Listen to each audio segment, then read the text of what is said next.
This is part 2 of a 3-part video series covering the changes proposed under the Burlington Neighborhood Code.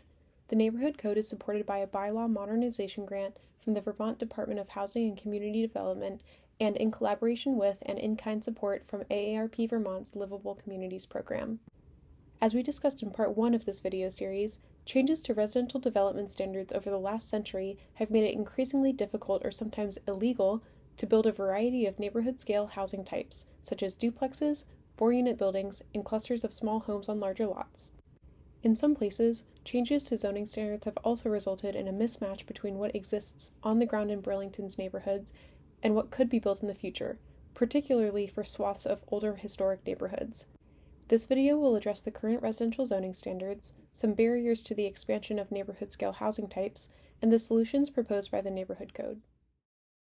As we dive into the Neighborhood Code, the major change proposed to the rules for development with residential areas is to change the code from a reliance on density and lot size as tools to control how many homes can be built on a lot to a code that more directly guides the building size while allowing for more homes within those buildings.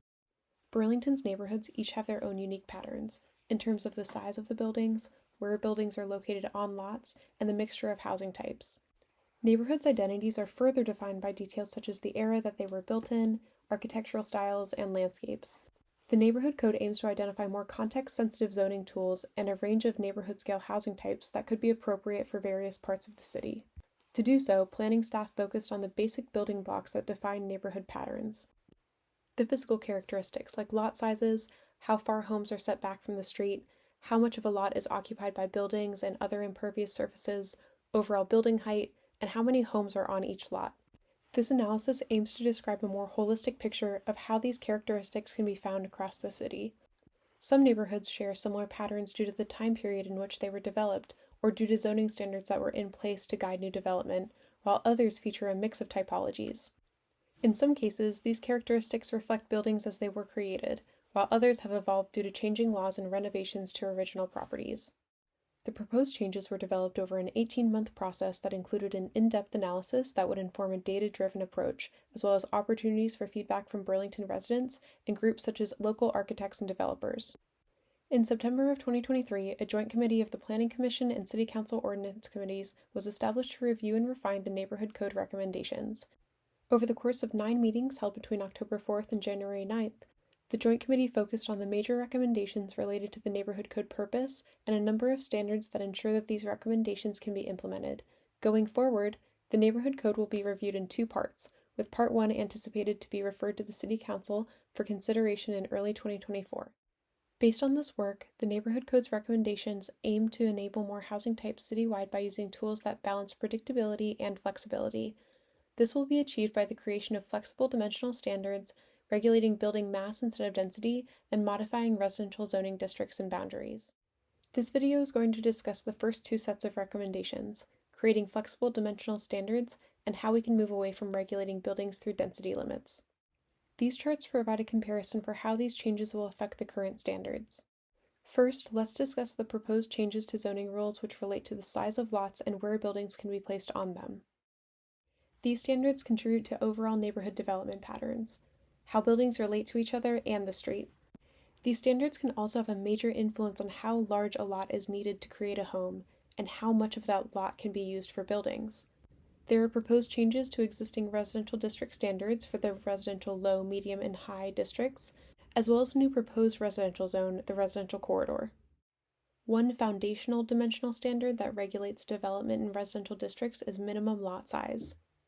This standard drives the size of individual lots when the land is subdivided and can be used to control the number of homes built on a lot in some districts. When used in conjunction with density limits, this can also significantly impact how many homes are allowed on a lot. As shown in this map, Burlington's lot sizes vary across different neighborhoods. They even vary within the same zoning districts. For example, the map on the right shows parcels in the low-density and waterfront low-density zones. Though these parcels have a wide range in lot sizes, they're all expected to follow the same low-density residential standards. In addition to lot size, lot cover is another standard that drives the pattern of neighborhoods and varies across the city. To see how these standards together influence whether new homes can be added in some areas, we'll look at one of the low-density neighborhoods in the New North End. In this area of the New North End, the median lot size is approximately 8,000 square feet. This is still 2,000 square feet less than the minimum lot size requirement to build a duplex on these parcels today, and over 3,000 square feet smaller than what density limits would allow. The lots in red and yellow are too small to accommodate a duplex under today's standards. The staff proposals and additional work by the Joint Committee recommended to eliminate minimum lot size requirements, reduce the required minimum lot width, modestly increase the lot coverage limit for low-density residential zones, and provide flexibility for how new homes can be created within new buildings, additions to existing buildings, or new buildings behind an existing home. Office of City Planning staff worked with architects to determine how standards would have to change to enable more flexibility for duplexes, triplexes, and 4-unit buildings based on common lot sizes around the city. This is one example of how a median-sized lot could accommodate up to 4 units. This could be done in 2 freestanding duplexes with shared parking, maintaining more than half the lot as open space, and adhering to the setback of the buildings from the street that's common in this area. The result of the neighborhood code's changes, particularly to lot size and lot coverage, create more flexibility for about 83% of the lots in this neighborhood area. Additionally, Burlington has many lots that are quite deep. The neighborhood code proposes to allow these deeper lots to be better utilized through standardized and smaller rear setbacks, and higher lot coverage to allow additional homes on existing lots. While the code retains average front setback rules, the committee recommended setting an upper limit of no more than a 25-foot front setback. The proposed residential corridor zone would require at least a 5-foot front setback, but allow no more than a 20-foot rear setback.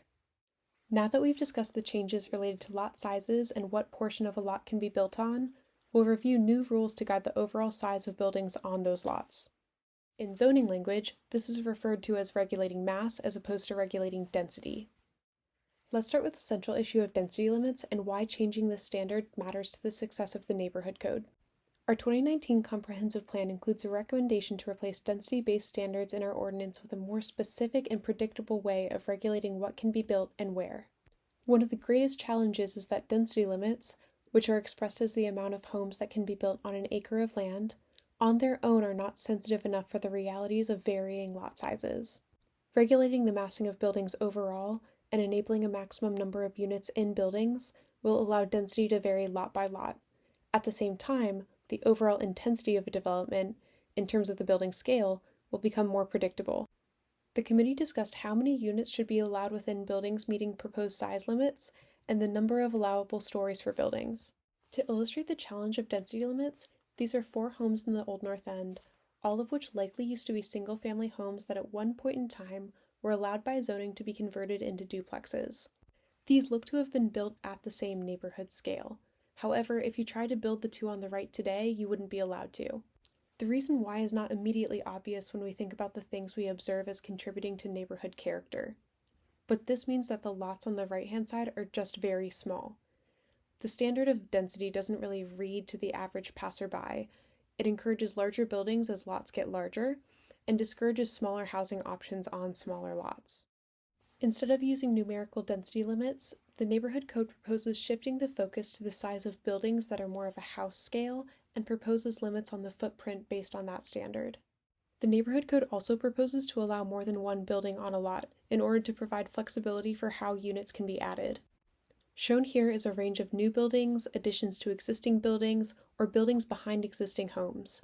Providing this flexibility was important to recognizing how lots and building placement vary all across the city, as well as providing options for preservation by adding units alongside existing structures. The committee agreed to allow for multiple freestanding buildings on lots, which is currently prohibited in residential zones. In this proposal, residential low and residential medium districts allow a maximum of 2 buildings on each lot. In residential low, each building may have a maximum of 4 units.